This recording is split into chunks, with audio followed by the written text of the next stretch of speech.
You're in my seat. The help sits in the back. The first-class cabin of Apex Sky Flight 214 went silent the moment those words hit the air. Not a polite silence. Not the gentle hush of passengers settling in and minding their own business. This was the kind of silence that presses against the ears. Sharp, electric, the kind that makes strangers suddenly very aware of one another's breathing. A man halfway through lifting his champagne glass froze the liquid trembling near the rim. An older woman across the aisle stiffened her lips, pressing into a thin, uneasy line. A young flight attendant near the galley curtain brought her hand slowly to her mouth. Diana Hartwell stood in the aisle of first class with her manicured hand extended, palm angled downward, fingers pointing toward the back of the plane. Not a suggestion, an order. The tone of a woman who had never once been questioned in public and did not intend to start now. She was 52 years old. Blonde hair cut into a sharp, deliberate bob. A cream-colored blazer that had not been purchased on sale. A diamond on her left hand that caught the overhead cabin light and threw it back without apology. She carried a monogrammed bag over one shoulder, and she held herself the way people do when they have spent decades being moved toward the front of every line. Chin lifted weight back on her heels, the posture of someone who expects gravity to bend in her direction. She was not whispering. She was not trying to be discreet. She said it so that the row could hear, so that the rows behind the row could hear. Her voice carried the calm certainty of someone delivering a verdict, not starting a conversation. The man she was speaking to did not react right away. He sat still in seat 1. A shoulders relaxed back straight against cream-colored leather that smelled faintly of citrus and recirculated air. He wore a dark charcoal hoodie, soft with wear, the cuffs frayed just enough to look honest rather than deliberate. Dark, slim jeans, white sneakers clean, but not brand new, not loud. No suit. No tie, no jewelry catching the light, no briefcase wedged under the seat in front. Nothing that announced wealth. Nothing that announced anything at all. His hands rested open on his thighs. Diana's eyes had swept over him the moment she stepped into first class. It took her 3 seconds. She cataloged everything. The hoodie, the sneakers, the absence of any visible marker of a man who belonged in a seat like this one. And in those 3 seconds, she reached a conclusion. Her lip curled almost imperceptibly the way people react to a smell they do not want to acknowledge. She spoke again, louder. "Excuse me, did you not hear me?" He turned his head just enough to look at her. His face was unreadable. Dark eyes steady, no apology in them, no confusion, no fear, just attention. The kind that does not ask permission and does not offer explanation. "I heard you," he said. His voice was low, even, not defensive, not aggressive. The kind of voice that did not need to prove anything to anyone in the room. It simply existed like the seat he was sitting in. Diana laughed, a short, humorless sound. "Then move. This is my seat." A young flight attendant hovered a few feet away. Her name tag read Sophia. She was 26, olive skin, dark hair, pulled back, her uniform still crisp from the start of the shift. Her hands were clasped so tightly in front of her that her knuckles had gone pale. "Ma'am," Sophia began, her voice thin. "Seat 1B is right here. It's an aisle seat, same space, same. I don't want 1B. Diana didn't look at her. "I booked the window. I always sit at the window." She turned back to the man in 1A. "You need to get up, now." He glanced down at his boarding pass. Not because he needed to check it. He already knew what it said. He did it slowly, deliberately. A small, quiet courtesy extended to a situation that had not earned it. Then he looked back up at her. "This is 1A, he said. "That's what's on my ticket." Diana's face flushed, the color rising fast beneath carefully applied makeup. She turned sharply toward Sophia. "Check his ticket, immediately." Sophia stepped forward and swallowed hard. She held out her hand. The man passed his boarding pass over without hesitation. Their eyes met for half a second. Something moved through that exchange. Recognition, maybe, or concern, or the quiet understanding between two people who both already knew how this was going to go. Sophia scanned the pass. Once, twice, her breath caught. "He's correct, ma'am," she said quietly. "He's assigned to 1A. Your seat is 1B. For a long beat, Diana simply stared at her. Then she leaned toward the man in the seat, lowering her voice into something intimate and cold. "I don't know how you got upgraded," she said. "Maybe a system glitch. Maybe you scraped miles together. But I paid good money for this seat. Real money." She straightened, letting her voice rise just enough so that the rows closest to her could hear. "I am a diamond-level member. My husband's firm is one of this airline's largest corporate accounts. I need the window to work." The man didn't raise his voice, didn't shift in his seat, didn't blink. "I plan to sleep," he said. "The aisle seat is identical. You'll be fine." Her smile vanished. "Next to you," she scoffed. The words hung in the air between them. Thick, loaded, ugly. The kind of thing that doesn't need to be finished to be completely understood. A man across the aisle cleared his throat and then thought better of saying anything. The older woman, 2 rows back, shook her head slowly, fixing her gaze on the seat in front of her, as though refusing to witness what was unfolding. Diana crossed her arms. "Look at you," she said. "You're dressed like you don't belong here. I am not spending 7 hours sitting next to someone like that." From near the galley, Sophia gasped softly. The man's jaw tightened. Just slightly. A muscle moved near his temple. Then it was still again. His voice, when he spoke, was colder now. Not loud, just colder. "I paid for this seat," he said. "I'm not moving." Diana's eyes hardened. Something shifted behind them. Calculation. Decision. She reached down suddenly and grabbed his carry-on bag from beside the seat, lifted it with surprising force, and threw it into the aisle. The sound was dull, heavy final. The cabin flinched as one. He looked at his bag on the floor. He looked at it for longer than expected. Not startled, not performing patience. Whatever was inside that bag mattered, practically, expensively. The kind of thing that doesn't belong on the floor of an aircraft aisle, thrown there by a stranger who had decided before he said a single word that he didn't belong. Then he looked back up at her. "You shouldn't have done that," he said. He said it softly. That was what made it carry. Diana smiled. "I'll do whatever I want. I fly this airline all the time." "I know," he said. She heard those 2 words as retreat, as the beginning of capitulation. She heard a man running out of options using the only dignity-preserving syllables left to him before he eventually stood up and moved. She was wrong about what she had heard. In exactly 31 minutes, Diana Hartwell would be escorted off this aircraft in handcuffs. But first, she would make every mistake that was left to make, loudly, publicly, and completely on camera. Before we go any further, drop your city in the comments right now. Seriously, tell me where you're watching from, because this story is about to go somewhere that you are not going to see coming, and I want to know who is with me.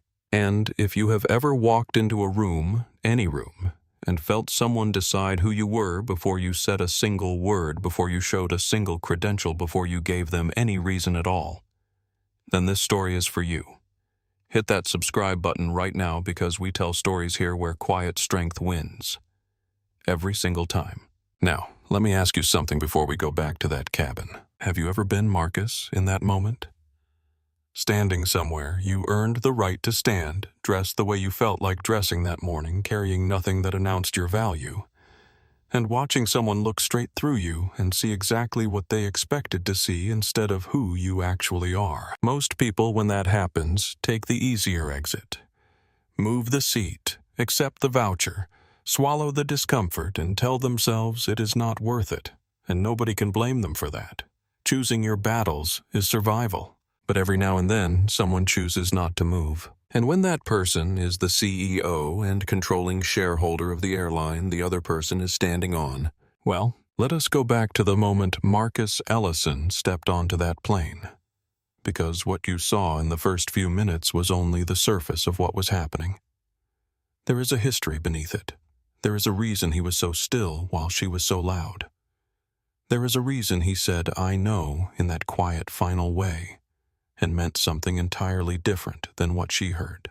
There is a reason that bag on the floor of that aisle did not break him. It built him once, a long time ago, in a different room with a different face delivering a different version of the same message. Let us rewind to how this morning really started. Marcus Ellison arrived at the gate 40 minutes early, not because he needed to. He had a seat assignment, a priority boarding pass, and 12 years of practice moving through airports without friction. He could have arrived at the last call and walked straight to his seat without the line, without the crowd, without the overhead bin scramble that turned otherwise reasonable adults into competitive strangers. He arrived early because he liked to watch systems wake up. There was something he had always found useful in observing a place before it knew it was being observed. The way a terminal handled its first rush, the way gate agents rotated shifts, the way a boarding line formed organically long before the announcement. He had learned more about his own airline in quiet observation than he had in 2 decades of executive briefings. Numbers told you what was happening. Watching told you why. He moved through the terminal without an entourage. No assistant trailing behind him with a rolling bag and a phone pressed to each ear. No security detail. No one who announced his presence before he arrived. Just a man in a dark hoodie and clean sneakers carry-on in one hand, coffee in the other, moving at the pace of someone who had nowhere to be, in a hurry and everywhere to be eventually. He found a seat near the gate window and watched Flight 214 on the tarmac below. A ground crew was finishing the fuel line check. One of the crew members had rigged a piece of duct tape over a loose panel near the nose gear housing, a workaround Marcus recognized from a maintenance report he had read 3 months ago. The permanent fix had been scheduled for the following service cycle. He made a note to confirm it had been completed. This was how he spent the 40 minutes. When general boarding opened, he joined the back of the priority line. Not the front, a habit. He had learned that the front of the priority line was full of people who needed to demonstrate their status, and the back of it was full of people who were simply going somewhere. He preferred the company of the second group. He stepped onto the aircraft and exchanged a nod with the agent at the door. A brief acknowledgement, nothing ceremonial. Inside the first-class cabin was nearly empty. The soft lighting above the rows was casting a blue-white glow across the cream leather headrests. Marcus paused for a fraction of a second at the threshold. He had approved that lighting specification 4 years ago, a cooler tone than the industry standard chosen because research showed it reduced anxiety in nervous flyers during boarding. Standing under it now, he noted that it worked. He moved to seat 1A. Before he sat down, a voice came from the galley. "Good morning." He turned. Sophia Reyes was arranging blankets in the overhead compartment beside the galley entrance, her movements efficient and practiced. She had looked up without ceremony, not because she recognized him, not because she was performing attentiveness for a supervisor. She looked up because a passenger had entered the cabin, and greeting them was what she was there to do. "Good morning," Marcus said. "Long flight today," she said, not searching for conversation, just noting a fact. "Not for me," he said. "I plan to sleep." She smiled. Brief, genuine, the smile of someone who has heard every version of that intention and knows how rarely it survives the first hour of a transatlantic cabin. "I will make sure you are not disturbed." He thanked her and settled into 1A. There was something in the simplicity of that exchange, its decency, its normalcy, that stood apart from the morning in a way he could not immediately name. He would think about it later. 3 rows back in seat 3, a Nathan Okafor was already set up. He was 31 years old with a lived-in face and the kind of quiet alertness that came from years of watching public spaces for the moment everything changed. He had 340,000 followers on a platform dedicated to documenting real moments in real places, not staged, not scripted, not optimized for any emotion other than truth. He called his channel simply Real Rooms. He had built it over 4 years by pointing a camera at the world and refusing to narrate over what it was already saying. He was not looking for anything specific this morning. He was in first class because his editor had upgraded him as a thank you for a project he had finished early, and he was still slightly bewildered by the legroom. His phone was mounted on a small, flexible tripod attached to his tray table, positioned to capture the cabin broadly, not aimed at anyone specifically, at a wide enough angle that it read as a passenger recording a personal travel vlog. The live stream was running at low visibility. No banner, no alert, just open. When he saw Marcus settle into 1A, alone calm, dressed in a hoodie in first class, carrying nothing that announced importance, Nathan recognized something. Not the man specifically, a pattern. He had seen this pattern before many times in many rooms. He leaned slightly back in his seat, adjusted the phone angle by 2 degrees, and waited. Not because he wanted drama, because he knew what it felt like when the room was about to change and he had learned never to look away. At the front of the boarding line outside, Diana Hartwell moved through the jet bridge the way she moved through every threshold, as though the path had been cleared specifically for her arrival. She was carrying her monogrammed bag and a sense of occasion. She paused briefly at the aircraft door to exchange a word with the boarding agent in the tone of someone who expected to be recognized. The agent smiled professionally. Diana stepped inside. Her eyes swept the cabin from front to back in a single practiced motion, cataloging seat assignments, assessing the other early boarders, establishing the layout of the space she was about to occupy. Her gaze moved along the first row. It stopped. A man in a dark hoodie. Seat 1. A. Jeans. Sneakers. No laptop open. No suit jacket folded over the seat beside him. Nothing visible that read as first class in the way she understood first class to mean. Something shifted in Diana Hartwell's expression. Not surprise. Something slower and more certain than surprise. Recalculation. She continued down the aisle. As she passed row 2, she exchanged a brief nod with Brad Whitmore. 41 businessman laptop already opened the nod of 2 people who believe they occupy the same tier of things. Brad had been in seat 2A for 15 minutes and had already ordered still water without ice. He had not looked up at Marcus when Marcus boarded. He had looked up now. Diana reached row 1. She set her bag in the overhead bin above seat 1B with a controlled, deliberate motion. The motion of someone taking possession of a space. She looked at 1B. Then she looked at 1A. Then she made a decision, and the cabin had no idea yet what it was about to witness. Diana did not sit down. She stood in the aisle beside row 1 and tilted her head the way people do when they are performing patience for an audience, not feeling it, performing it, and she spoke. "Excuse me." Her voice was light, practiced, the tone of mild inconvenience being graciously managed. "I think there has been a mix-up." Marcus was reading something on his phone. He finished the sentence before he looked up. When he did, he looked at her fully. Not with hostility, not with performance, just with complete attention. "I do not think so," he said. Diana blinked once. That was not the response she had expected. She adjusted. "I always sit at the window," she said. "I specifically requested this seat when I booked." Seat 1.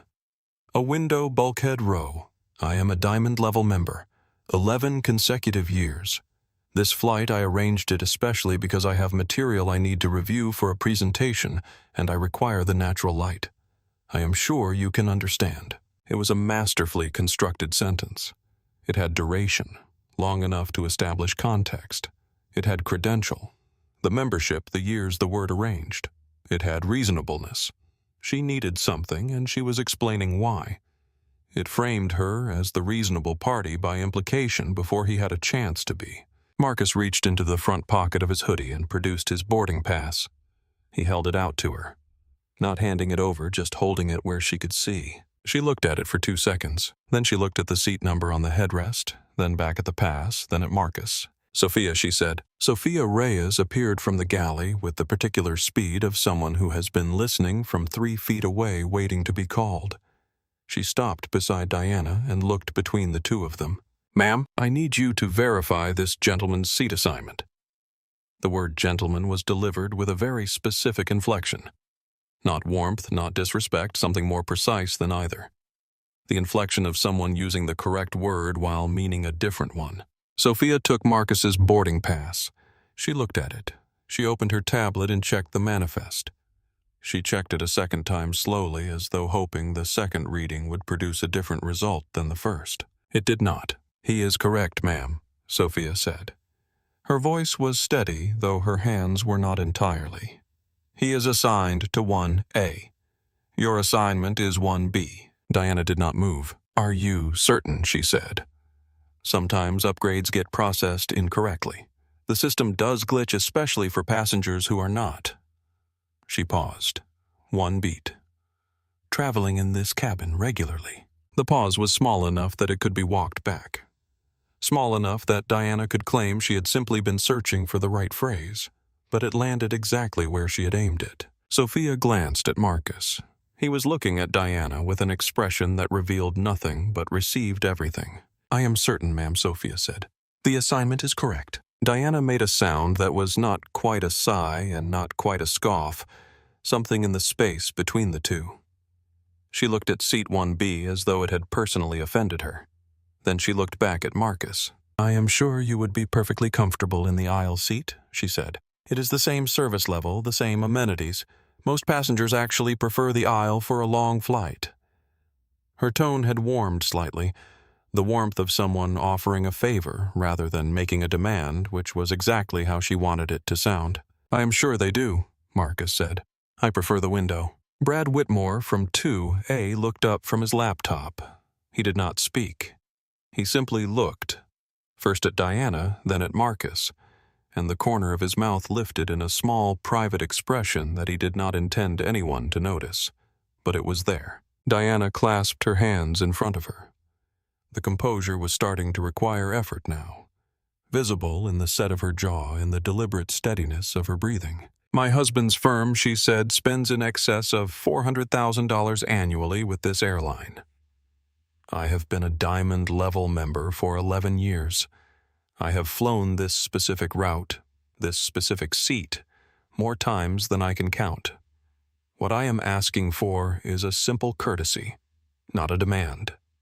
A courtesy." "I understand," Marcus said, "and my answer is still no." The cabin temperature dropped by several degrees. Sophia took a half step back, not retreating exactly, but making space for what was coming. 3 rows back, Nathan Okafor had not moved, had not changed his expression, but his right hand had drifted casually to the angle of his phone mount and corrected it by 2 degrees. "I see," Diana said. Her voice had gone very smooth now, the smoothness that comes not from calm but from a decision. "So you are choosing to make this difficult." "I am choosing to sit in my seat," Marcus said. "For 7 hours," she said, "I will be sitting next to—" She stopped herself, restarted, "next to someone I did not anticipate." "That happens on flights," Marcus said. She looked at him. Then she said it. No more careful packaging, no more inflection that could be walked back, just the thing itself, dropped into the cabin air like something that had been waiting to be said since she first saw him board. "I am not spending 7 hours next to someone like that." The words landed differently than anything before them. 3 rows back, a woman in a blue cardigan. She had been reading and had put her book down 2 minutes earlier without fully realizing it. Closed her eyes for a second.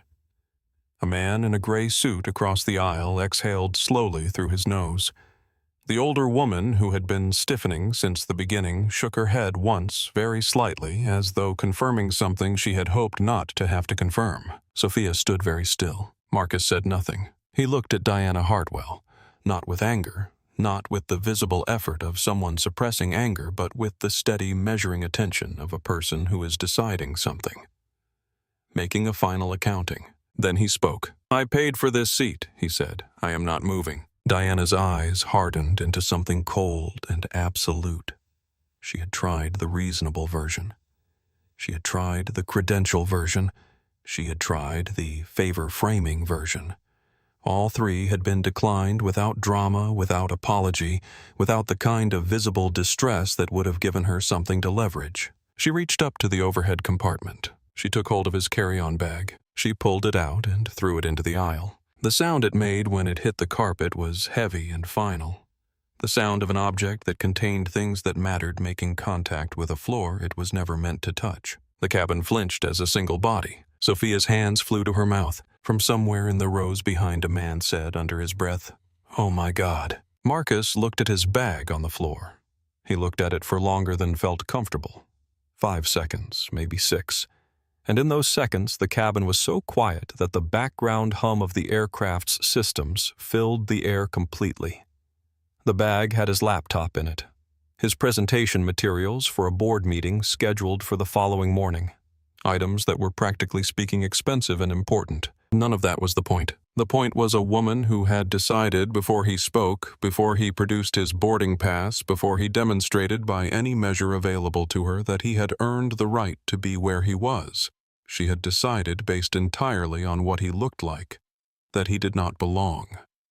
And when her certainty met the immovable fact of his boarding pass, she had thrown his property on the floor of his aircraft. He looked up at her. "You should not have done that," he said. He said it softly. That was what made it carry. Diana smiled. "I will do whatever I want. I fly this airline all the time." "I know," he said. She heard those two words as retreat, as the beginning of capitulation. She heard a man running out of options, using the only dignity-preserving syllables left to him before he eventually stood up and moved. She was wrong. Marcus reached into the pocket of his hoodie and typed a message on his phone. Not a call. A message. 4 words. On the other side, Ava Monroe, Chief of Communications at Apex Sky Airlines, sitting in her office in Midtown Manhattan with a coffee she had not touched in 40 minutes, read the message on her screen. She had already been watching the Reddit thread. She had already pulled up Nathan Okafor's stream on a second monitor and watched it for 11 minutes in growing controlled alarm. She had been waiting for this message. She began making calls. Nathan Okafor looked at his phone screen. 14 minutes since he had opened the live stream. The viewer count was sitting at 612, a normal number for a travel vlog at that hour. Then, in the 40 seconds following the sound of the bag hitting the floor, the number moved. 800, 1100, 1400. Nathan had been doing this for 4 years. He had learned through the specific education of posting thousands of hours of unedited footage into the world to distinguish between the kinds of moments that people clicked away from and the kinds that made them stay and reach for the nearest person to show their screen to. The first kind was most things. The second kind was rare, and when it happened fast, and it did not reverse. He watched the number pass 2,000. He had not commented. He had not narrated. He had not added text overlay or context or framing. He had not in any meaningful way done anything except point a camera at a row of seats in a first-class cabin and press a button 14 minutes ago. The situation was doing the rest entirely on its own. He added 1 line of text beneath the stream, typed with his thumb, "Casual Factual Apex Sky Flight 214. JFK to LAX. First class. This is live." The number passed 3,500. Comments were running faster than he could read them. "Did she just say what I think she said? Is this being reported? Someone call the airline? This is first class. This is insane. Why is nobody doing anything?" He has not moved.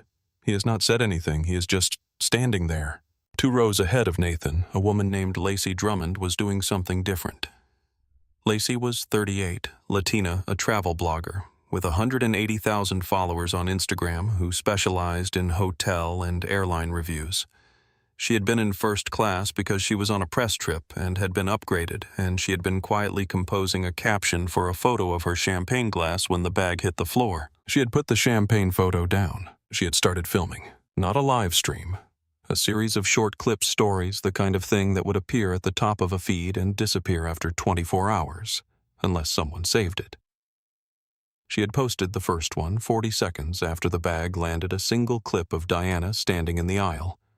Voice audible, and then her own face filling the frame, eyes wide, and the caption, "I am watching something happen in front of me, and I do not know what to do." 40,000 views in 11 minutes. She posted a second story. Just text white, on black, written fast, with the mistakes left in, "He has not raised his voice. He has not threatened anyone. He produced his boarding pass. His seat assignment is correct." She threw his bag on the floor. He picked it up quietly and put it back.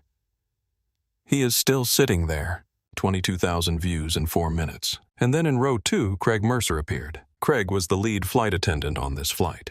49 years old, gray at the temples, the kind of veteran cabin crew who had spent his career developing the precise ability to read a room in 3 seconds and respond to it in a way that kept everything moving. He had spent those same 20 years learning that in first class, the most important skill was not conflict resolution. It was priority management.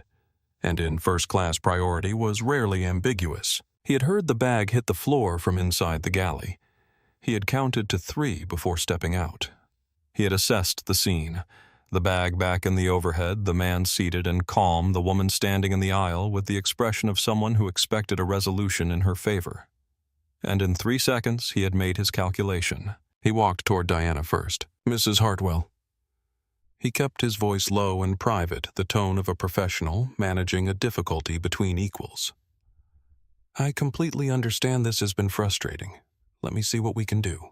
Sophia, standing 3 feet away, watched him, her jaw tightened. Craig turned to Marcus. His expression was courteous, careful, and already apologetic in advance for what he was about to say. "Sir, I want to make sure we can get everyone settled comfortably before departure. We have an excellent seat available in row 2. Same service level, same amenities, fully equivalent experience. Would you?" "No," Marcus said. Craig blinked. It was a very short word delivered without heat or ceremony, and it left him exactly nowhere to go. "Sir, I understand," he started again. "However, given the what Marcus said." Craig stopped. He opened his mouth. Nothing came out. Because when he searched for the rest of that sentence, given the circumstances, given the situation, given the difficulty, all the words that were available to him were simply different ways of saying, given that a woman has decided your presence is unacceptable, and this airline is considering honoring that decision. He could not say that. But he could not unthink it either. Sophia watched him. The tightness in her jaw moved to her hands. Nathan Okafor, 5,200 viewers. A thread had appeared on Reddit. He could see it in the comments linking back. Titled, "First-Class Passenger Being Pressured to Move After Racist Incident. Live. JFK to LAX flight happening right now." The thread had 200 comments in 8 minutes, most of them directing people to the stream, some tagging Apex Sky's official social accounts directly. The airline social team would see it within 15 minutes. Ava Monroe would see it within 12. But right now, in row 1 of Flight 214, Craig Mercer was standing in the aisle between a man who was right and a woman who was loud, and he was choosing the loud one because he had always chosen the loud one and it had always worked out before. Sophia turned and walked back to the galley. She did not slam anything. She did not make a sound.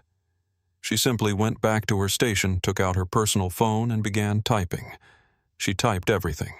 The time, the word she had heard, the sequence, the name on the boarding pass, what Craig had said to Mrs. Hartwell first, and what he had said to the man in 1, a second, and what he had said when asked, given the what, and had no answer. She typed it all. She did not know yet why she was doing it. She only knew that some things needed to exist somewhere permanent before they could be lost. Craig Mercer spent 2 more minutes in the aisle attempting variations on the same request before something in his professional instinct told him to stop. Not because Marcus had raised his voice. Marcus had not raised his voice once. Not because the situation had escalated in any visible way. Diana was still standing. Marcus was still seated. The boarding door was still open. The plane had not pushed back. Craig stopped because he had been in a version of this scene before in different cabins with different people, and he knew the particular quality of the stillness that meant the easy resolution had already passed. This was that stillness. He leaned toward Marcus slightly, keeping his voice low enough that the rows immediately behind them would not hear. "Sir, would you be willing to step to the galley for a moment? Just a private word." Marcus looked at him. "Of course," he said. He stood. He was taller than Craig expected. Not dramatically, perhaps 2 inches of height above Craig's own, but the quality of the way he occupied that height was different. He did not expand. He did not posture. He simply stood at full size without any effort to make that size comfortable for anyone else. Diana watched Marcus stand and move toward the galley. She settled into seat 1A with the efficiency of someone completing a task. She adjusted the pillow. She reached for the call button, then thought better of it and placed her hands in her lap instead. The expression on her face was controlled satisfaction. The face of someone who believes the right people have been consulted and the correct outcome is being processed. Nathan Okafor watched her settle into the seat. He did not comment. He tilted his phone mount a fraction of a degree. 7,100 viewers. In the galley, Craig pulled the curtain closed with practiced discretion. He turned to face Marcus and took a breath. "Mr. Ellison," he said, "I want to be straightforward with you." "I would appreciate that," Marcus said. "Mrs. Hartwell is a long-standing premium client. Her husband's corporate account represents significant revenue for this airline, and she has, Craig paused, choosing his phrasing carefully, a history of escalating situations when she feels her needs have not been addressed. If she files a formal complaint, there are people in this company who will expect me to have handled this differently. I am not telling you that is right. I am telling you that it is the reality I am operating inside. A silence. Marcus did not fill it. Craig pressed on. We can offer you the same seat in premium economy, upgraded full amenities, additional legroom, and a travel voucher that would more than... No, Marcus said. Craig blinked. Mr. Ellison, I want to... Say that back to me, Marcus said. What you just said. Say it back. Craig looked at him. You told me, Marcus said, keeping his voice completely even, that a passenger's comfort with my presence outweighs the seat assignment on my boarding pass. And you called that reality. He tilted his head very slightly. Is that what you meant? Craig's mouth opened, then it closed. The words were accurate. They were exactly what he had meant. Hearing them in that order, in that phrasing, with nothing softening them, they sounded like something he would never say aloud in this building. And yet, he had said them. 2 minutes ago in this galley to this man. I am going back to my seat, Marcus said. Everything that happens from this point forward is being documented. Craig documented. By who? Marcus did not answer. He reached for the curtain. Mr. Ellison, Craig started. Marcus stepped back into the cabin. Sophia was standing near the galley entrance, arms at her sides, watching Craig when he emerged behind Marcus. She said nothing to Craig. She looked at Marcus. And in that look was something she could not have named precisely, but that Marcus understood completely. It was the look of someone who had already done the right thing once, had been overridden, and was deciding whether to do it again. He met her eyes briefly, a nod. Barely perceptible. She turned away and took out her phone again. Marcus walked back to row 1. Diana was reclining in seat 1. The pillow adjusted her bag open on the tray table. She had removed a document folder and was reviewing something with the focused composure of a woman who has decided the situation has been resolved in her favor and is now getting on with her day. He stood in the aisle. He looked at his seat. He reached into the pocket of his hoodie and typed a message. Not a call. A message. 4 words. Document everything, now. Ava Munro read those words and began making calls. Back in row 2, Brad Whitmore had given up any pretense of working. His laptop screen had gone to sleep.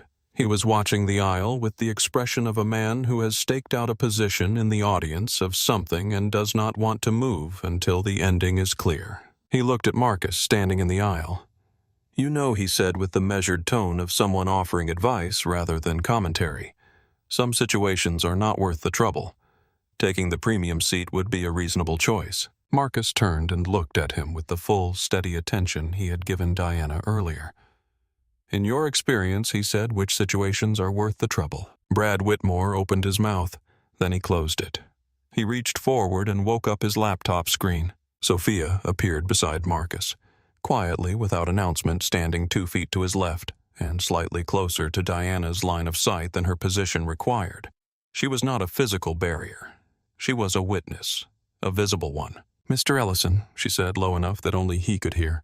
I wrote everything down, the exact words, the times, all of it. Marcus looked at her. Something moved across his face that was not quite surprise and not quite relief, but lived in the same neighborhood as both. You have been doing the right thing since I boarded, he said quietly. Keep doing it. Sophia nodded once. She did not leave. She remained standing precisely where she was, 2 feet to his left, slightly forward, holding her ground in the way that people hold ground when they have decided what side of a line they are on. She was 26 years old. She had said nothing on the intercom, issued no dramatic declaration. She had simply not moved. From seat 3, a Nathan Okafor watched her standing there. He added a second line of text to the stream. The young flight attendant just quietly moved to stand beside him. She has not said anything. She is just there. Comments.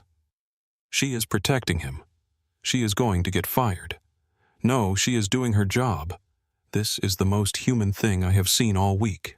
9,400 viewers. Marcus stood in the aisle of his own aircraft and looked at the window above seat 1A. The tarmac below JFK was wet and gray. New York in November, the particular bleakness of a morning that has decided not to try. Puddles had formed in the low points between the runway lights, and the lights caught in those puddles and scattered outward in thin silver lines. He had approved the expansion of this terminal 4 years ago. He had stood in a hard hat in the rain and watched the first support structures go in. He was thinking about a different room now. He was 23 years old and wearing a hoodie very much like this one. Dark gray, worn at the elbows, the hood pulled back. He had been on his way to a meeting on the 14th floor of a building in Midtown with a venture partner who had agreed to spend 45 minutes listening to a business plan that Marcus had spent 4 months building and 6 months before that dreaming of building. He had taken the elevator to the 14th floor, walked to the reception desk, and given his name.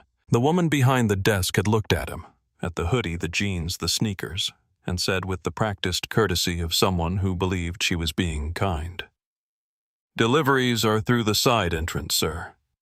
Just around the building to the left," he had explained. She had not believed him. She had called security before he finished his second sentence. He had left, not because he was afraid, but because there was no version of that argument that ended well for the meeting waiting for him upstairs, and the meeting was what mattered. He had waited downstairs in the lobby, called the venture partner directly, and been walked up personally through a separate entrance. The meeting had gone well. The funding had come through. He never forgot the woman at the desk, not with anger. The anger had dissolved within the year, replaced by something more durable and more useful. He never forgot her because she had taught him something in those 30 seconds that no business school had managed to teach him in 4 years, that the world would consistently underestimate him based on the surface of things, and that his options were to either perform the markers of power that the world recognized, or to build something large enough that his presence became its own credential. He had chosen the second option. It had taken 12 years. He was 31 when it happened the second time. He had been traveling business class on a competing airline. This was before he owned one, on his way to Seattle to close the funding round that would become the foundation of what Apex Sky eventually grew into. He had been in jeans and a zip hoodie. He had been in his seat for 4 minutes when the flight attendant stopped beside him, looked at his boarding pass, and asked him to verify his seat assignment. He had looked around the cabin. He had counted the other passengers in business class. 11 of them. The flight attendant had not stopped at any other seat. Only his. He had verified his assignment. The flight attendant had smiled and moved on, and the plane had taken off, and no one had said anything else about it. But Marcus had sat for 6 hours staring at the sky, thinking about the question he had quietly asked himself in the dark of the cabin. What would it look like to own one of these? 3 years after that flight, he had the answer. He was standing in it now. The bag Diana Hartwell had thrown on the floor of his aircraft was back in the overhead compartment. He had picked it up without ceremony and put it back where it belonged. He was not going to move. Not because of pride. Not because of what it would look like if he moved. He was staying because every time a person in his position chose the easier exit, the person who had forced the choice walked away, confirmed in everything they believed. And the next person who boarded in a hoodie, the one who did not own the airline, the one who had nothing but a boarding pass and a legal right to be in their seat, that person would face the same moment with slightly more weight against them because once again the system had bent for the noise. He was done choosing the easier exit. He had chosen it too many times, in too many rooms, with too many faces delivering too many versions of the same message. Not today. I want to pause here for a second because this is the moment where everything changes. Marcus is standing in the aisle of his own airline. He has been calm from the first word. He has not raised his voice, not threatened anyone, not made a single move that anyone could call aggressive. He has shown his boarding pass. He has picked his bag up off the floor without saying a single angry word about the fact that it was put there. And he is still there. Now I want to ask you something direct. If you were Marcus in that moment, standing in your own space, dressed the way you felt like dressing that morning, watching someone sit in your seat after throwing your bag on the ground, what would you do? Would you take the voucher? Would you move to premium economy and tell yourself it is not worth the fight? Would you calculate the cost of the confrontation against the value of the principle and decide that today is not the day? Or would you stay? Comment right now and tell me. 3 words. What would you do? Because what happens next, what Marcus does in the next 15 minutes, is one of the most extraordinary things I have ever told in these stories. And it does not start with shouting. It does not start with a speech. It starts with a woman who makes one final mistake. A very loud, very public, very permanently recorded final mistake. Stay with me. Diana Hartwell did not look up from her documents when Marcus returned to stand in the aisle. She had expected him to have returned to find her settled and the situation resolved. The lead flight attendant had been spoken to, the optics had been managed, the man had been offered an alternative. The sequence of events that in Diana's experience always terminated in the correct outcome. She turned a page in her folder and made a small notation in the margin. The silence from the aisle stretched past comfortable. She looked up. Marcus was standing precisely where he had been standing when he left for the galley. Same posture, same stillness. Eyes on her. Not threatening, not performing, just present with a totality that she was finding increasingly difficult to respond to with the tools she had available. She set her folder down. Is there something else, she said? My seat, Marcus said. Diana exhaled through her nose. I have already spoken to the flight attendant. The flight attendant did not resolve anything, Marcus said. He asked me to move. I declined. I am still standing in the aisle of my own aircraft. Diana's eyes narrowed at the phrasing. My own aircraft. She filed it somewhere, not understanding it yet, but noting the oddness of it. She reached up and pressed the call button above seat 1A, one press clean. Sophia appeared. Diana smiled at her, a social smile, the kind deployed to establish alliance. Would you bring me a champagne, please, and perhaps speak to your supervisor about getting this sorted? Ma'am, Sophia said carefully, the situation has been... Diana pressed the call button again, twice. The dings cut through the cabin, sharp, insistent, slightly aggressive. Several passengers who had gone back to their reading or their screens looked up again. I am not comfortable, Diana announced. Not to Sophia specifically, to the cabin. Her voice had lifted to a register that was designed to carry without appearing to shout. This man is making me uncomfortable. I am asking for assistance. The man in the blue cardigan 3 rows back looked at Marcus, then at Diana, and his expression completed the sentence his mouth was not saying. From seat 3, a Nathan Okafor's stream 18,000 viewers. A new comment was arriving every 2 to 3 seconds. She called for help because he is standing there. I cannot believe this. Someone needs to call the airline. The flight attendant is right there. Why is she not doing something? Craig Mercer reappeared from forward of the galley. He looked from Diana to Marcus to Sophia and made the same calculation he had made before, and for the second time he made it wrong. Mrs. Hartwell, what can we... I want him removed, she said. Clearly now. No longer performing patience. He is intimidating me. The word hit the cabin air and landed with a weight it did not earn. Intimidating. The man who had not raised his voice. The man who had not stepped toward her, not gestured aggressively, not said a single word in the 22 minutes since she had thrown his bag on the floor that could be characterized by any reasonable standard as threatening. That man, standing in the aisle of his own aircraft boarding pass in his pocket, carry-on correctly stored, waiting with a stillness that had somehow become the most powerful thing in the cabin. Intimidating. Sophia's hands closed at her sides. From row 3, a woman in a gray wrap said quietly but audibly, She is the one causing the scene. Diana turned and located the voice, found the face, held it for 2 seconds with an expression that had ended conversations in boardrooms and cocktail parties and charity galas for the better part of 3 decades. The woman in the gray wrap looked straight back at her and did not look away. Diana returned her attention to Craig. Brad Whitmore had closed his laptop entirely. He was watching openly now, laptop lid down, leaning slightly forward in 2A with the expression of a man at a sporting event who had been rooting for one team and is beginning to suspect he may have bet wrong. Craig looked at Marcus with an expression of genuine appeal. Not professional management, but human appeal. Please help me here. It was visible, and it was honest, and it was the most decent thing Craig had done in the last 20 minutes. Marcus looked at him. "You want me to make this easier for you," he said. "Sir." By leaving Marcus finished, Craig's shoulders dropped a fraction of an inch. Diana reached forward. She did not calculate this. It was not strategy. It was frustration expressing itself through the nearest available object. And the nearest available object was the strap of Marcus's bag where it rested against the upper edge of the overhead compartment. She pulled it. The bag came out of the compartment and hit the aisle carpet for the second time. This time the cabin did not flinch. It exhaled. Nathan Okafor, 29,000 viewers. He had not moved. He had not spoken.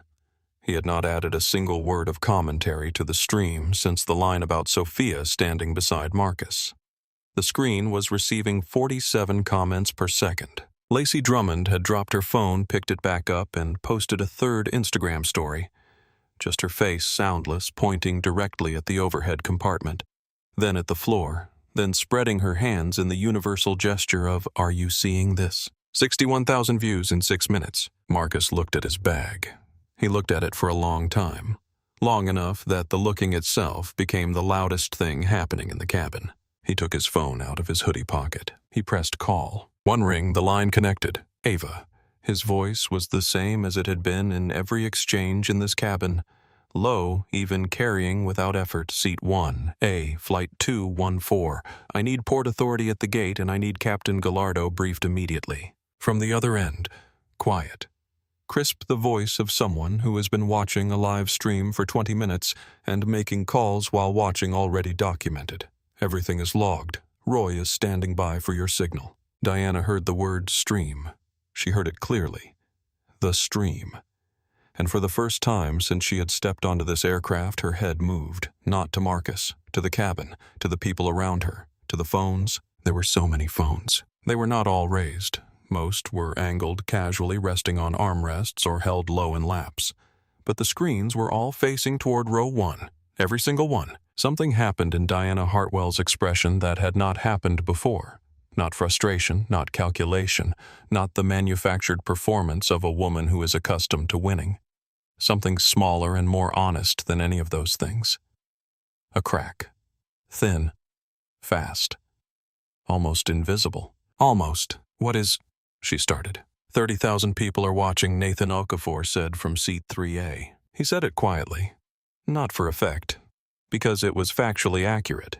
His stream was at 31,400 viewers, and he was simply providing the information that he felt was relevant to the situation. Diana stared at him. He held up his phone, angled it slightly so the viewer count was visible from row 1. The number was now 32,000. Diana looked at the number, then at the phone, then at the phones around her, then at her own hands, which were still holding the strap of the bag she had just thrown on the floor for the second time. Marcus picked up the bag, gently.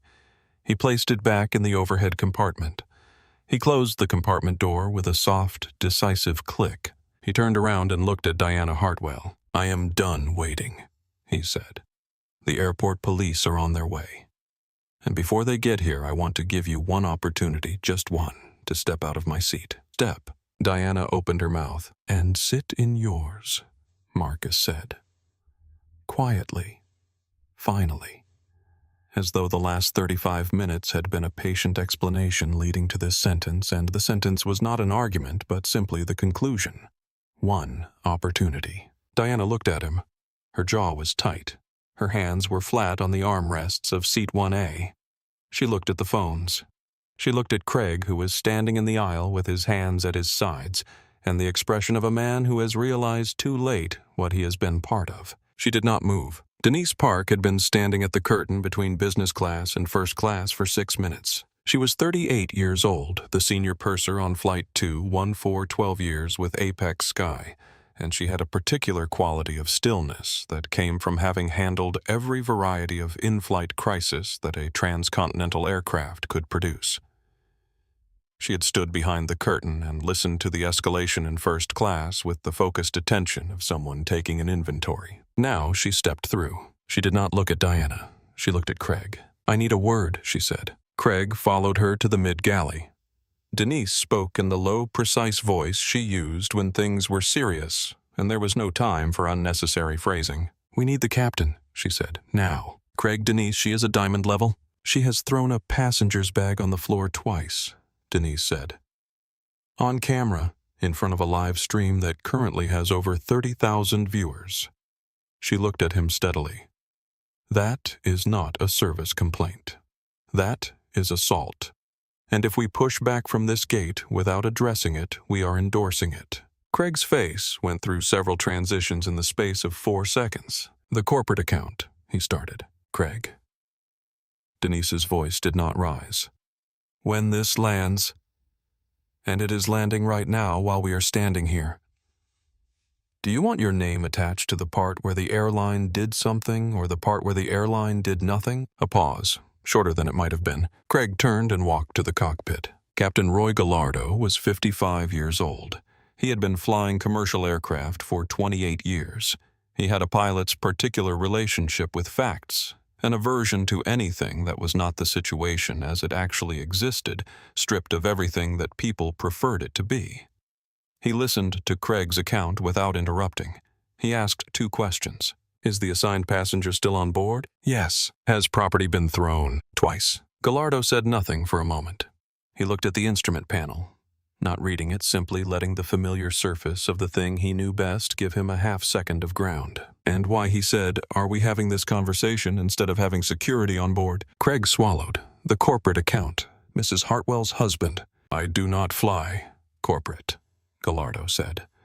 I fly this aircraft and I am responsible for every person on it. He reached for the radio. Get Port Authority to the gate. Reconnect the jet bridge. We are not moving until this is resolved correctly. Craig, yes, sir. The jet bridge reconnected 12 seconds later. The sound traveled through the aircraft the way sound does. First as vibration through the floor, a low mechanical thud, then the settling hum of something heavy re-establishing contact. Every passenger felt it. Several looked up from screens and books. Diana felt it. Her smile, which had been thinning since Nathan Okafor had held up his phone, became something else entirely. Something that was not a smile but had not yet decided what it was. She looked toward the front of the cabin.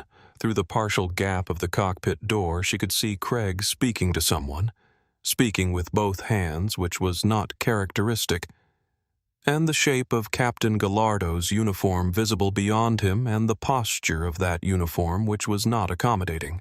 What is happening? She said. Not a question. A demand addressed to nobody in particular. Nathan Okafor checked his stream. 58,000 viewers. He typed one line, jet bridge just reconnected. This flight is not leaving. Something is happening. Within 90 seconds, the comment section of the stream referenced 5 separate news outlets by name. 2 of them were already pulling the clip. Lacey Drummond posted her 4th Instagram story, a slow pan of the first-class cabin, 3 seconds of Diana sitting in 1A, 3 seconds of Marcus standing quietly in the aisle, and 1 second of the overhead bin. No caption, no words, just the truth assembled from sequence. 80,000 views in 7 minutes. Brad Whitmore leaned back from his laptop. All the way back, shoulders against the seat, the body language of a man who has decided to remove himself from something he should not have been adjacent to. He looked at the ceiling. He looked at his laptop.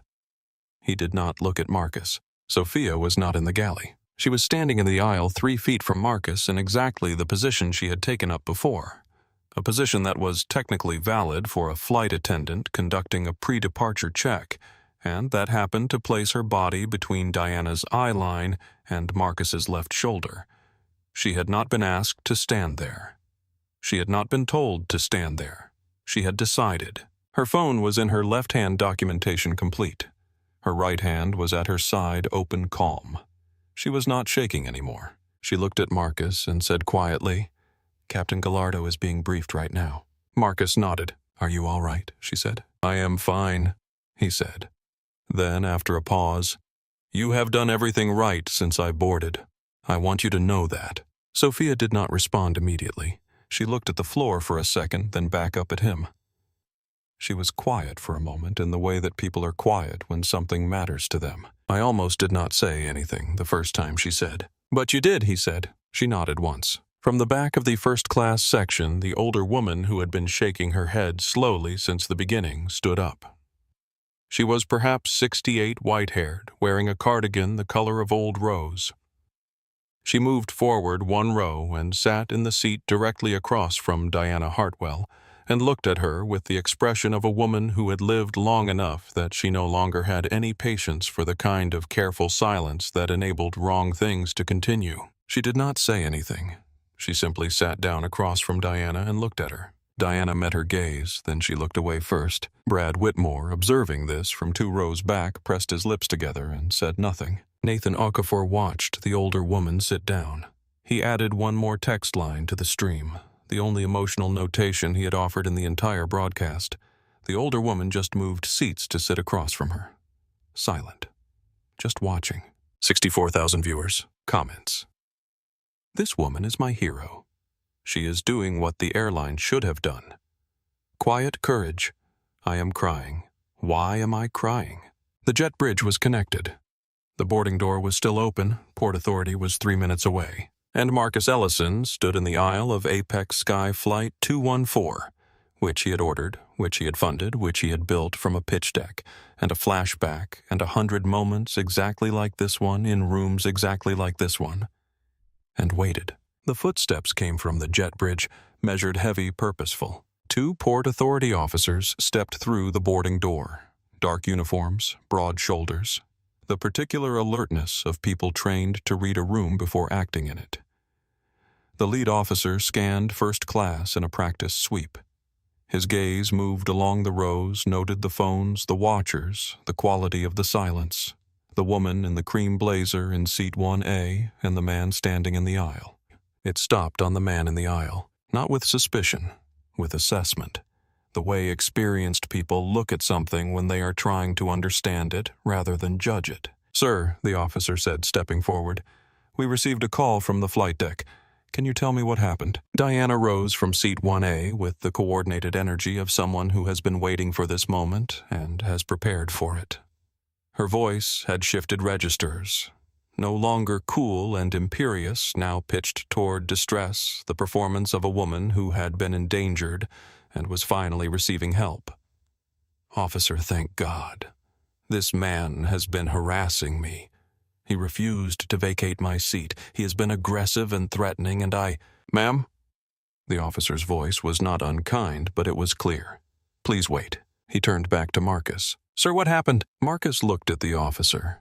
He looked at him with the same complete, unhurried attention he had given everything else in this cabin for the past 40 minutes. "She is sitting in my assigned seat," he said. "Seat 1A. My boarding pass documents the assignment." He reached into his pocket and produced it. "She has thrown my bag from the overhead compartment twice. The second time occurred approximately 12 minutes ago. Both incidents were witnessed by the cabin crew and are on film." The officer took the boarding pass. He examined it. He looked at Diana. He looked at seat 1A. "Mrs. Hartwell," he said, "your boarding pass, please." Diana produced hers. The officer looked at it. He looked at the seat number.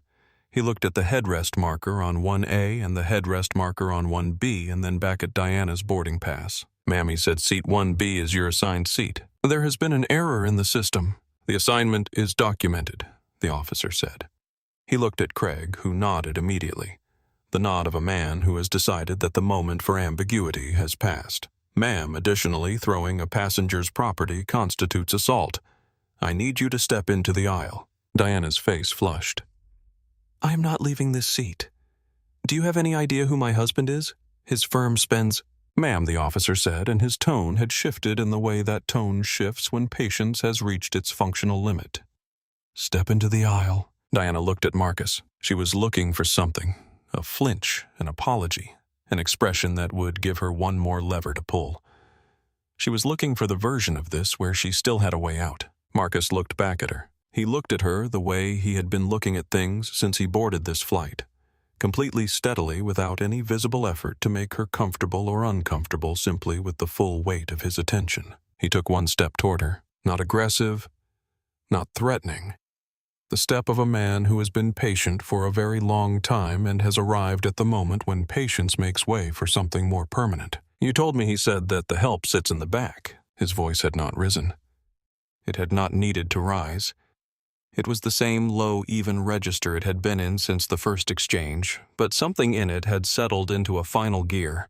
The gear that says this is not the beginning of a conversation, it is the conclusion of one. Diana said, You said it where the row could hear. Marcus continued. You said it where the rows behind the row could hear. You said it in the same breath that you pointed me toward the back of an aircraft you had no more claim to than any other person who bought a seat. He paused. So let me tell you something about this aircraft. Diana Hartwell stood completely still. Sophia in the aisle had stopped breathing. Nathan Okafor's stream 89,000 viewers. Comments arriving in an unreadable blur. Marcus looked around the cabin. Slowly, deliberately. Taking in the phones, the watchers, the older woman sitting across from Diana's empty seat. Brad Whitmore's closed laptop. Craig standing by the cockpit door. Denise standing by the galley curtain. Sophia 3 feet away with her hand at her side and her eyes on him. Then he looked back at Diana. I have been flying in this cabin for 11 years, he said. I have sat in this seat, this specific seat, on this specific route, more times than you have Mrs. Hartwell. I have flown in the seats behind it and the seats ahead of it. I have sat on every flight operated by this airline. Do you know why? Diana was not breathing either. Because I own it, Marcus said. Silence. Not the electric silence of shock. The empty silence. The silence that comes when a structure collapses fast enough that the air has not yet decided what to fill the space with. My name is Marcus Ellison, he said. I am the CEO and controlling shareholder of Apex Sky Airlines. This aircraft, this specific aircraft, this cabin, this seat is mine. The officer beside him had gone very still. He looked at Marcus. Something moved in his expression, a recalibration, precise and fast. Sir, the officer said quietly, I have received confirmation from the flight deck. 3 seconds. Brad Whitmore's mouth had opened. It did not close. From seat 3, a Nathan Okafor looked at his viewer count 91,000. He stared at the number for a moment and then set the phone down on the tray table and simply watched with his own eyes for the first time in 40 minutes. Lacey Drummond had stopped filming entirely.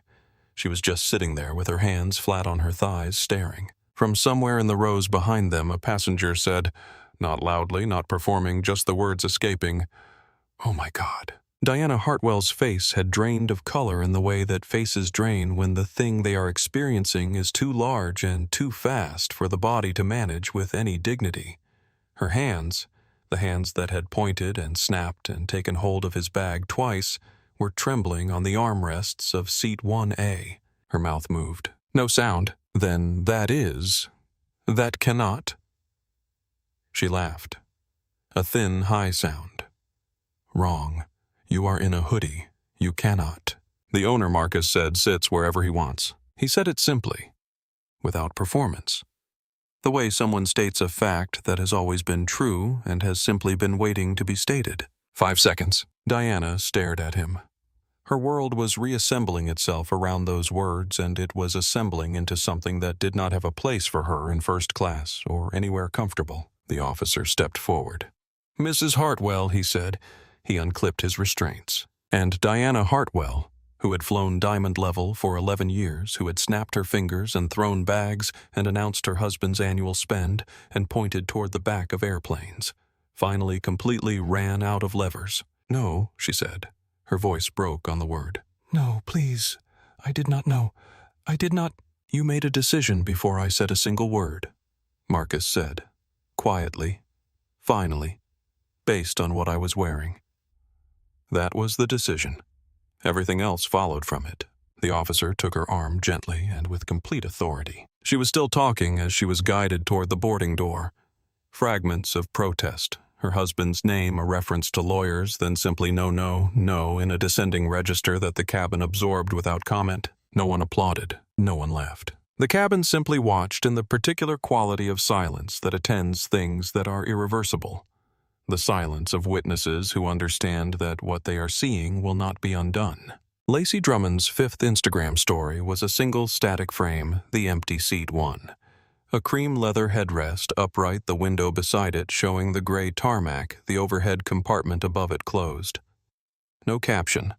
420,000 views by the time the flight landed. Nathan Okafor stopped the live stream at the moment Diana's feet crossed the threshold of the boarding door. 104,000 viewers at termination. He saved the recording, encrypted the file, and sent it to 2 people he trusted before he did anything else. The jet bridge closed. Craig Mercer stood near the cockpit door in the specific stillness of a man who has finished being part of the wrong thing and is trying to understand how he got there. He looked at Marcus, who had returned to seat 1A and was settling in with a controlled quietness. Adjusting the headrest, placing his bag in the correct position, the ordinary motions of a person preparing for a flight that had been delayed and was now perhaps finally going to leave. Craig walked toward him. He did not have anything prepared. He simply stopped beside seat 1A and looked at Marcus and said, "I should have stopped this at the beginning. I made the wrong calculation. I am sorry." Marcus looked at him. "Make sure it does not happen to the next person," he said. "Yes, sir," Craig said. It was a short exchange. It was the most honest thing Craig had said all morning. Sophia approached from the galley. Different now. The tremor in her hands that had been present since the first confrontation was gone. She stopped beside 1A and looked at Marcus with an expression that was neither congratulatory nor relieved, but something more specific. The expression of someone who has gotten through something and is deciding how to hold it. "Are you all right?" she said. Marcus said. "You did everything correctly, from the first moment." "I almost did not say anything when she asked me to check your pass," Sophia said. "Not the first time. For about 2 seconds I thought, if I back him up, Craig is going to be unhappy with me, and the woman is going to file a complaint, and I am 6 months into this route." She paused. "And then I looked at the manifest, and I thought the manifest says what the manifest says. That is not an opinion. That is just the fact." "That is exactly what it is," Marcus said. Sophia nodded. "That is what I told myself. And then it got easier." "It gets easier," Marcus agreed, "every time you do it." Brad Whitmore did not approach row 1. He had relocated himself to seat 2B, as close to the galley side of the cabin as he could manage. He sat with his laptop open but not running, staring at the black screen of it with the expression of a man reviewing a longer record than the one that had just occurred in the last 40 minutes. He did not speak to Marcus. The absence of that conversation was itself a kind of answer. Ava Monroe called as the plane finished its pre-departure safety checks. "Stream hit 200,000 while you were still speaking," she said. "It is on 6 news platforms. We are getting ahead of it." "Good," Marcus said. "Then do not hide from it." "What do you want me to release?" she said. Marcus was quiet for a moment. He looked out the window. The tarmac was clearing, the last ground crew vehicles pulling back. The morning light was still gray but had lightened slightly. New York deciding at the last moment to acknowledge the day. "Release Sophia Reyes's name," he said. "Tell them she documented the incident from the beginning, that she was the first crew member to formally advocate for the correct assignment, and that she is being promoted to senior flight attendant effective today. Ava, anything about Mrs. Hartwell? The police have what they need. Her membership is permanently revoked. That is all we need to say." "And you?" Marcus looked at his reflection in the cabin window. The dark hoodie, the jeans, the face of a man who was 44 years old and had been having some version of this morning since he was 23, and who had today finally stayed. "Tell them I was flying," he said. "Tell them I sat in my seat." Captain Gallardo's voice came over the intercom. Measured, professional, carrying none of what he knew about the next 11 hours or the previous 40 minutes. "Ladies and gentlemen, thank you for your patience during our delay. We are now cleared for departure. Flight time to Los Angeles is approximately 5 hours and 40 minutes. Sit back and let us take care of you." The aircraft moved. Marcus closed his eyes. Not to sleep. Not yet. Just to be still for a moment inside the particular quality of after, which was quieter than the before and heavier than the during, and which, if you let yourself be inside it, without reaching for the next thing, felt a little like being allowed to exist. The terminal holding room was small and beige, and smelled of industrial cleaner and recycled air. Diana Hartwell sat on a plastic chair with her monogrammed bag in her lap, and her blazer still on, because taking the blazer off would have required a decision she was not ready to make. One of the Port Authority officers had given her a paper cup of water. She had not drunk from it. It sat on the floor beside her chair, and the water was still. Outside, through a rectangular window set too high in the wall to see anything but sky, New York continued. Traffic hummed. An aircraft took off somewhere to the east, and the sound of it moved through the window and into the room, and Diana heard it without being able to say what it was. She was not thinking about her lawyer. She was not thinking about her husband, or his corporate account, or the calls she was going to need to make, or the statement that would need to be crafted. All of that was real and approaching, and she understood its dimensions clearly. She would deal with it. She had always dealt with things. She was thinking about a man in a dark hoodie sitting in a seat. She was thinking about the 3 seconds. She could identify them precisely now with the clarity that arrives after everything is done. The 3 seconds when she had walked into that first-class cabin and her eyes had moved along row 1 and stopped. And in those 3 seconds before he had spoken, before she had spoken, before anything at all had happened, she had already decided. She had not thought about it in those terms at the time. She had thought about her diamond membership and her window seat and the work she needed to do and the 11 years she had been sitting in 1A on this specific route.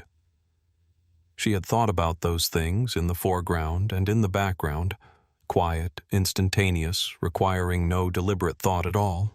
She had looked at a man she had never met and decided what he was, and he had been by every measure available, boarding pass, reservation, ownership of the aircraft itself, exactly what she had refused to see. The paper cup of water sat perfectly still. Diana looked at her hands. They were not shaking anymore. They had stopped shaking somewhere in the last 20 minutes in the specific aftermath of adrenaline that left everything very clear and very cold. She looked at the hands that had snapped fingers and pointed and pulled the bag out of the overhead compartment twice, and she did not find in them what she was looking for. She had wanted to say something in those last seconds before the officer had taken her arm. She had wanted to say something directly to Marcus Ellison. Not an explanation, not a justification, something else. Something she could not get to the words of. The apology that she had begun in the aisle had been for the wrong reason. Not because she had understood what she had done, but because she had understood what it was going to cost her. Those were different apologies. She knew the difference. She sat in the plastic chair and turned the right apology over in her mind, examining it, trying to find where it started. It started, she understood now, in those 3 seconds in the aisle. It started before a single word was spoken. It started with the hoodie. With the absence of markers she recognized. With the gap between what she expected and what was there, and the way she had filled that gap, not with a question, but with a conclusion. She had never examined that mechanism before. She had never had to. It had always worked. Quietly, efficiently, so smoothly integrated into how she moved through the world that she had never distinguished it from intelligence, or judgment, or experience. But it was none of those things. It was a machine for producing wrong answers, and she had operated it without question for 52 years. The paper cup of water was still sitting on the floor. She picked it up and drank from it. The water was lukewarm and tasted of plastic, and she finished the whole cup. Outside, another aircraft moved somewhere in the distance, its engines rising through the departure sequence. The gathering roar, the moment of commitment, then the sound pulling away and thinning into sky. She did not know which airline. She did not know if it was one she had flown on before. She folded the paper cup in half and held it in both hands. What she owed, to the man in the seat, to the young flight attendant with the shaking hands, to everyone who had watched, was not an apology delivered in a moment of self-preservation. It was something much quieter and much harder. It was the work of dismantling a machine she had spent her whole life refusing to name. She was not sure she could do it. She sat in the plastic chair in the beige room and did not look away from that uncertainty. She let it be exactly as large as it was. That at least was a beginning. The wheels touched down at Los Angeles International just before noon. Marcus remained in his seat as the cabin emptied. The usual patient queue of passengers collecting their bags, stretching their legs, checking phones for the messages that had accumulated at altitude. He did not rush. He had a meeting in the morning and an evening free, and he was in no hurry to trade the quiet of the settled aircraft for the noise of the terminal. When the last passenger had cleared the aisle, he gathered his bag and walked toward the forward door. Captain Gallardo was standing at the threshold between the cockpit and the cabin jacket on hat in hand. He extended his hand. "Good flight, sir," he said. Marcus shook it. "Good flight." It was a short exchange. Both of them understood what it meant. At the cabin door, Sophia was conducting her post-flight check. She straightened up when she heard Marcus approaching. "Thank you," she said. She had already said it once on the plane. She said it again because once had not been enough. "Do not thank me," Marcus said. "You did the work. You documented it from the beginning. You stood where you stood. Ava Monroe is going to contact you about the promotion before you land on your next trip. Senior flight attendant effective immediately. You earned it before today, but today made sure it was visible." Sophia looked at him. She opened her mouth, closed it, then said, "I was not standing there for a promotion." "I know," Marcus said. "That is exactly why it is yours." He stepped off the aircraft. Craig Mercer was at the far end of the jet bridge, hands in his pockets, watching the floor. When Marcus came through, Craig looked up. "I enrolled in the bias awareness training this morning," he said. "The internal program, before we landed." Marcus looked at him. "I know it does not fix what I did," Craig said, "but it is a start." "It is," Marcus said. He said nothing else. He left Craig with the only thing that was actually useful. The truth, undecorated. Ava Monroe met him at the terminal exit with a coffee and a tablet showing 4 headlines and a viewer count. "Stream hit 2.6 million total views by the time I walked in here," she said. "The network pickups are clean. The full footage, not the cropped version, context intact." "Good," he said. "Sophia's promotion is drafted. I just need your signature. Send it. And one more thing." She handed him the tablet. The headline read, "Apex Sky CEO refuses to yield seat in first-class incident." Beneath it, in a secondary caption, the airline's CEO was dressed in a hoodie and sneakers. No one knew who he was. That was the point. Marcus read it once, then he handed the tablet back. "That is the story," he said. "That is the story," Ava agreed. He walked out into the Los Angeles afternoon. A different gray than New York, warmer, softer at the edges. The kind of gray that was thinking about becoming something else by late afternoon. He did not feel like a man who had won something. He felt like a man who had done what was necessary and would be glad later when the gladness caught up to him. 3 months later, the training room at Apex Sky's Atlanta Crew Center had the particular lighting of a space that had recently been renovated. Brighter than it used to be, less institutional, with long tables and movable chairs and a screen at the front that showed a static frame of a first-class cabin. Sophia Reyes stood at the front of the room with 32 new flight attendants watching her. She had been doing this for 8 weeks. Every new hire cohort, every crew center on every route she flew, she had been coming into rooms like this one and telling the truth about a morning in November without any notes, without a prepared script, without anything except the memory of it and what she had learned inside it. "The thing I want you to understand," she said, "is that I almost did not say anything." The room was quiet in the specific way that rooms are quiet when people are listening rather than waiting to speak. The first time Mrs. Hartwell asked me to check his boarding pass, I checked it. I had the answer in 15 seconds. And for about 2 seconds after that, I thought, if I confirm this, if I say out loud that she is wrong and he is right, Craig is going to be unhappy with me and she is going to file a complaint, and I am 6 months into this route and I do not have a lot of runway to be making enemies in first class. She paused. I thought all of that in 2 seconds. And then I looked at the manifest and I thought the manifest says what it says. That is not an opinion. That is a fact. And my job, the actual job, not the comfortable version of the job, is to tell the truth about the fact. A hand went up in the 3rd row.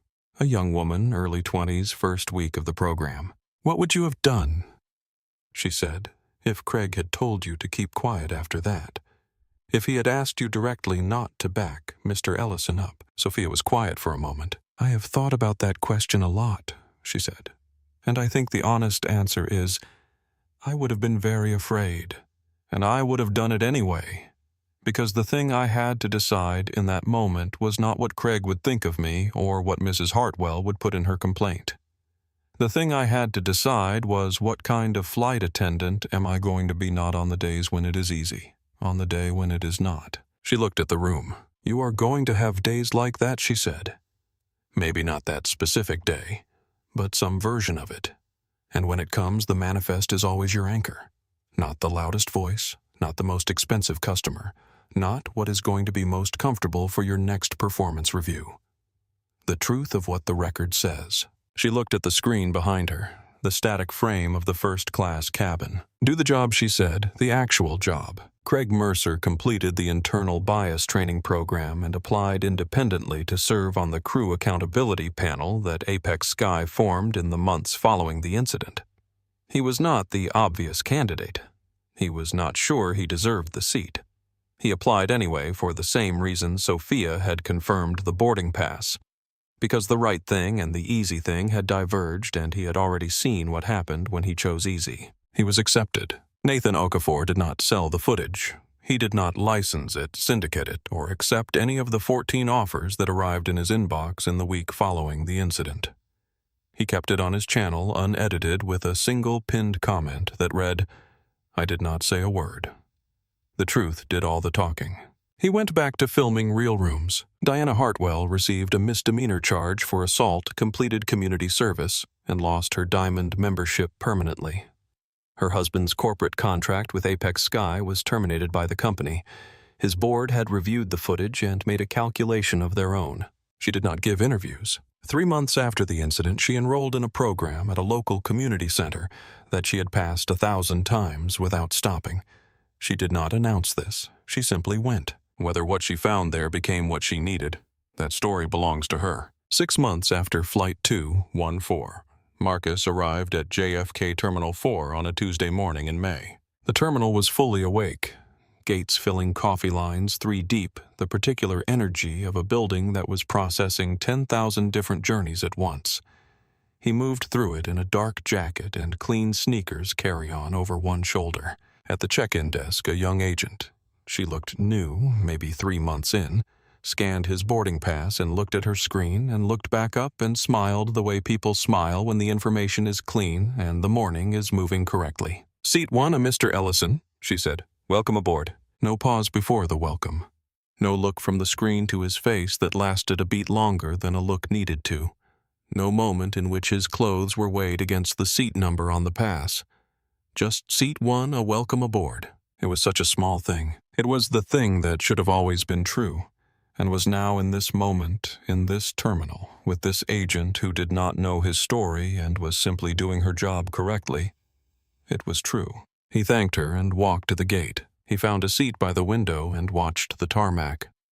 Ground crew moving with the particular purpose of people who understood their role in something larger.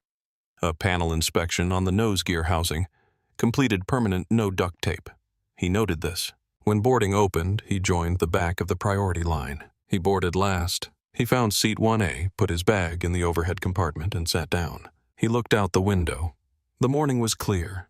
Not the gray November morning of 6 months ago, but a blue sky May morning, the kind that made New York look like it had been trying all along and had finally gotten it right. The runway lights were silver in the early sun. He buckled in. No one came to ask if he was sure about the seat. No one pressed a call button or pointed at the back of the plane. No fingers snapped in the cold air of a first-class cabin while the rest of the row watched to see what would happen. Just a seat, just a window, just a man on a flight going somewhere the way it should have always been. He thought about Sophia standing in the aisle with her hands at her sides and her documentation complete. He thought about Gallardo's voice, "I do not fly corporate. I fly this aircraft."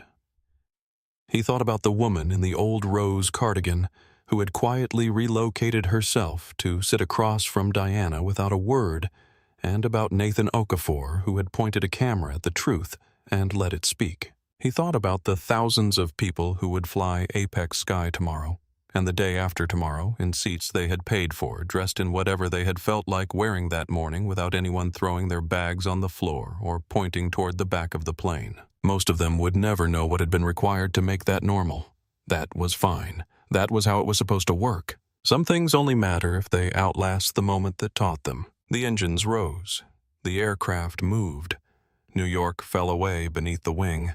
The terminals, the highways, the grid of the city organizing itself into the abstract geometry of altitude. He watched it shrink until it was pattern rather than place. Then he looked forward. The seatbelt sign dimmed. Marcus Ellison closed his eyes, and for the first time in a very long time there was nothing he needed to prove. If this story stayed with you, if Marcus's stillness moved you, if Sophia's quiet courage gave you something to hold on to, or if that woman in the old rose cardigan moving one row forward without saying a single word made you feel something real, then this is what I need you to do right now. Hit that like button. It tells the algorithm that stories like this one matter, that dignity matters, that quiet strength deserves to be seen. Subscribe to this channel because every week we come back here and tell another story where the person who refuses to move, who does the job with shaking hands, who points a camera at the truth and lets it speak, that person wins. And share this video with someone who needs it. Not someone who will agree with everything. Someone who needs to sit inside it for a few minutes and feel what it feels like when a person refuses to take the easier exit. Because those moments happen every day. In lobbies and offices and classrooms and cabins. Most of them do not have a camera.